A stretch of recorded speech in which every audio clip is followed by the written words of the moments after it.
We've had very little wind for weeks. Join us on our sail to Greece where we hit winds of 35 knots.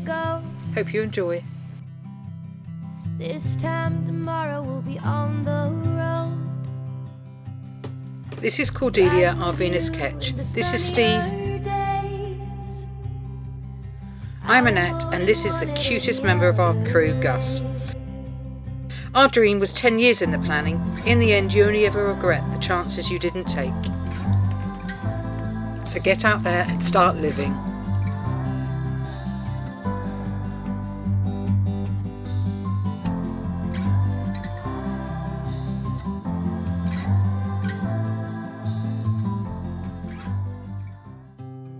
It's the beginning of July and we are finally leaving Syracuse in Sicily with about 10 knots of wind and 37 degrees of heat. It's just over 100 miles and we estimate that it will take us just over 24 hours to get to La Castella on the boot of Italy. Our next stop after that will be the northern end of Corfu in Greece.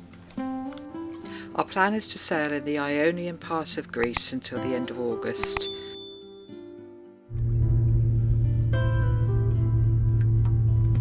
The humming in the background is our water maker,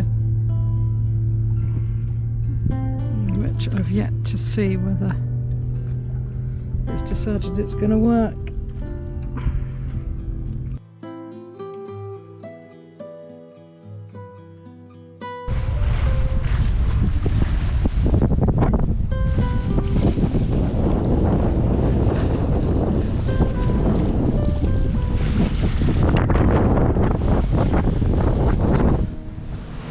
All day we've been begging for this wind.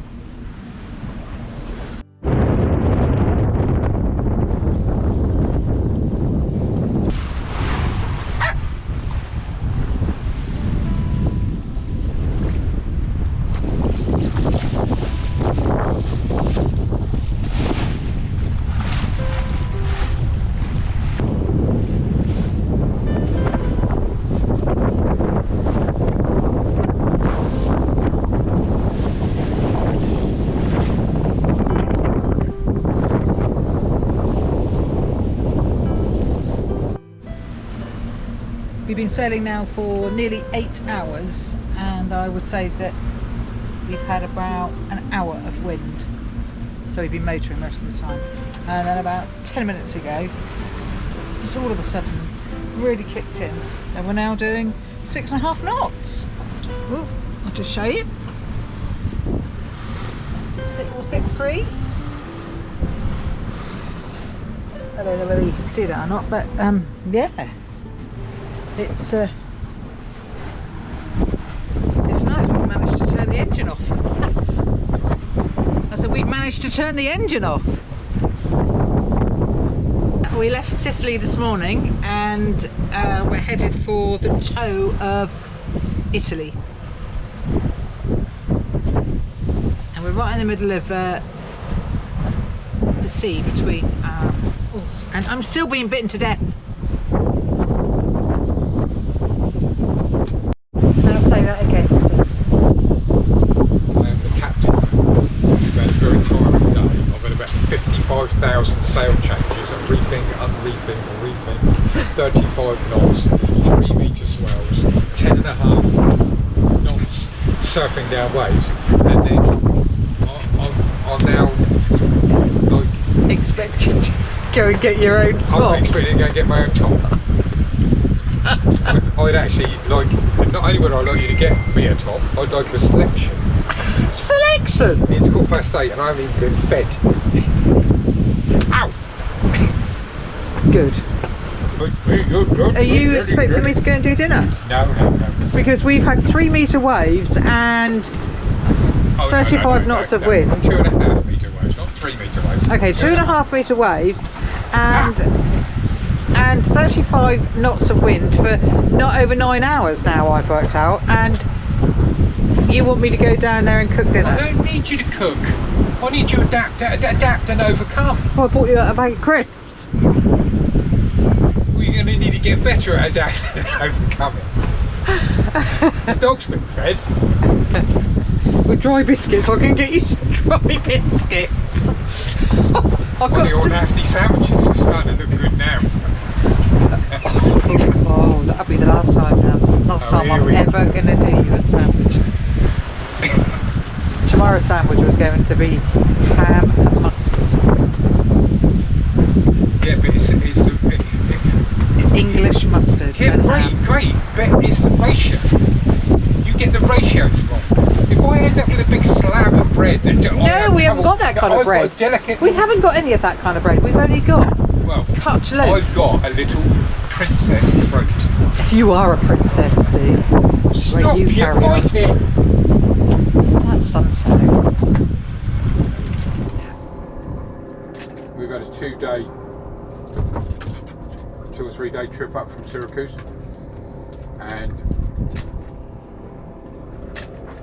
we knew there was some forecast livelier weather, which is good for us because it gets the boat moving. So it's forecast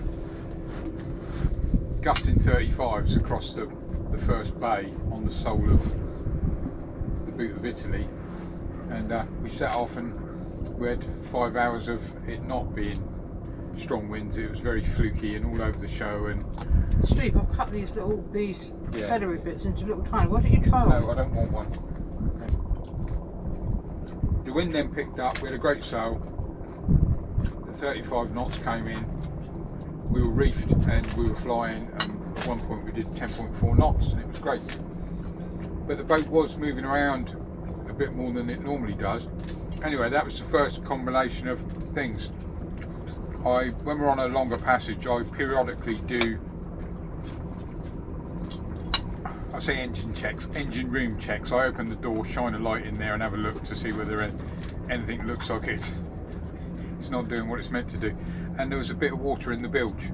There was probably about, I don't know, 3 gallons of water in there. It's never a dry bilge, but it's 3 gallons. How many litres is 3 gallons? About 15 or 20 litres. Enough to kind of slosh around, enough for me to think that it wasn't normal.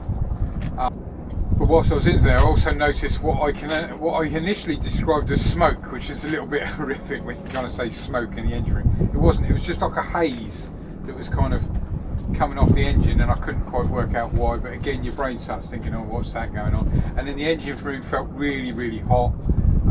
Hotter than normal, but the water temperature's warm, so the cooling water is coming in warm. Anyway, combination of things. We were a bit low on fuel, the wind died, the sea state was still very lumpy.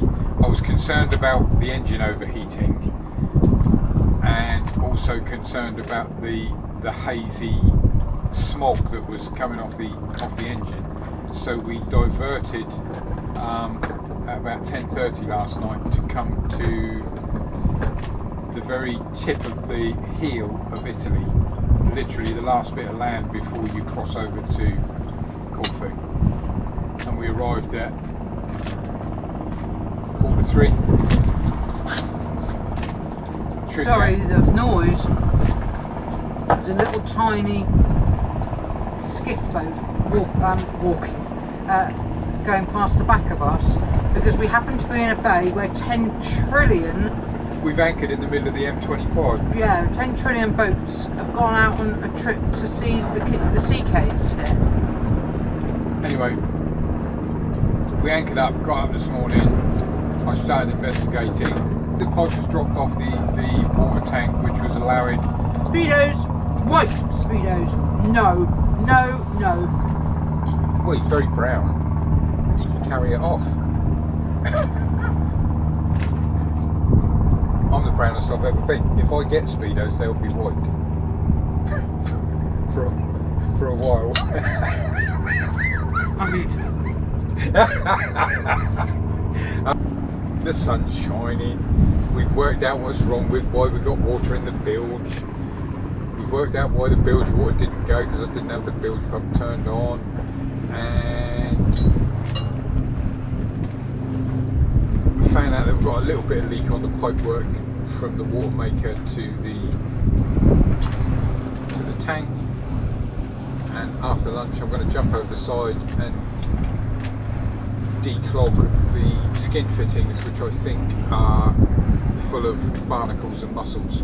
So I've had to get the old shorts out.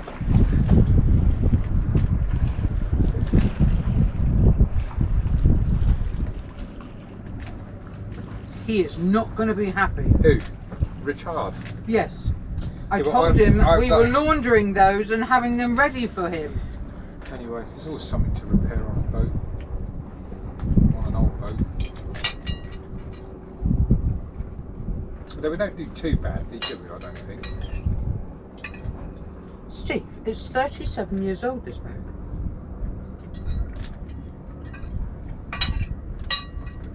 It's going to have things wrong with it. I know not everything is 37 years old, so the engine's not 37 years old.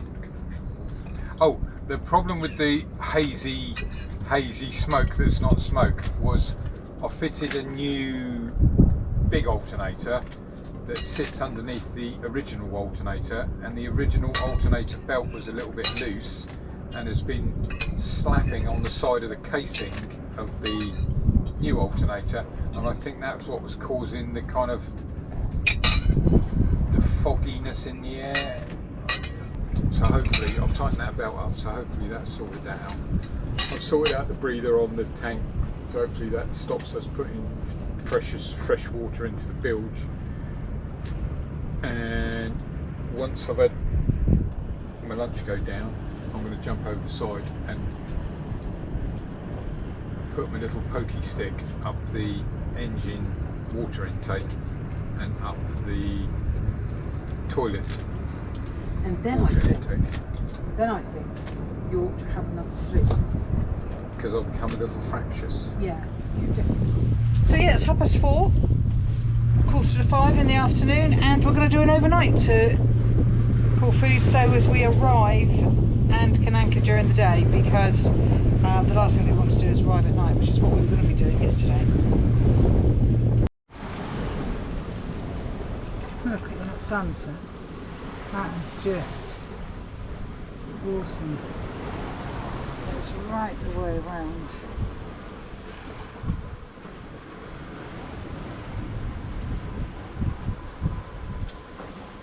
Hopefully you can hear this. We are just leaving Italian waters and going into Greek waters. Well, Italy, you served us well. You were extremely obliging. Not only are we now Italian residents, but we also got our double COVID jabs there. And we're very, very grateful.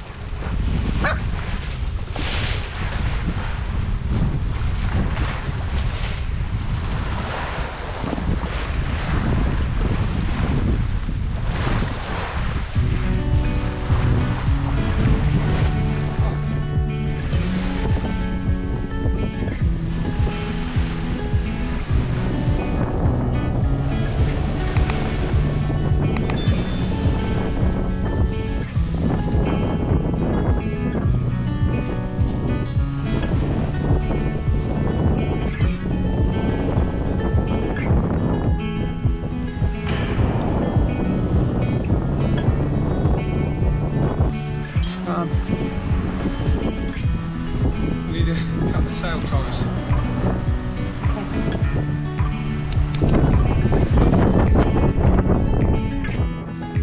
Life moves at an incredible pace. Only a few weeks ago we were still in our winter berth in Ragusa, and now we're sailing to Greece. We've already sailed over 800 miles and starting to plan our following adventures after Greece.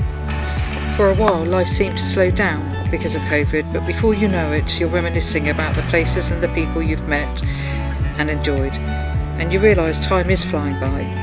We're going to be heading out of the Med after our 2 months here in Greece, but in the meantime we have so much more to explore.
We had a fantastic sail for 8 hours, doing 7-8 knots. I think we actually hit 9.2 at one point, but that died off at about 1 o'clock. So. But here's Corfu town. You won't be able to see it very well at the moment, but I'll give you a closer look at it in a moment. And I've got some exciting news for you. We haven't seen any dolphins, we haven't seen any fish, we haven't seen any whales, we haven't seen any turtles. Absolutely nothing. All the way here. Incredible. Pretty impressive, isn't it? Yeah. Our sail from Sicily to Greece was both eventful and exhilarating, with winds reaching 35 knots. But we're here in Greece now, and we hope that you join us next time when we start to show you some of the beautiful anchorages and bays around the Ionians. Thanks for watching, and don't forget to like and comment. If you feel that you'd like to support us in any way, you can either join Patreon or buy us a coffee. Links to both of these are below in our narrative. Thanks for watching, guys. See you in 2 weeks.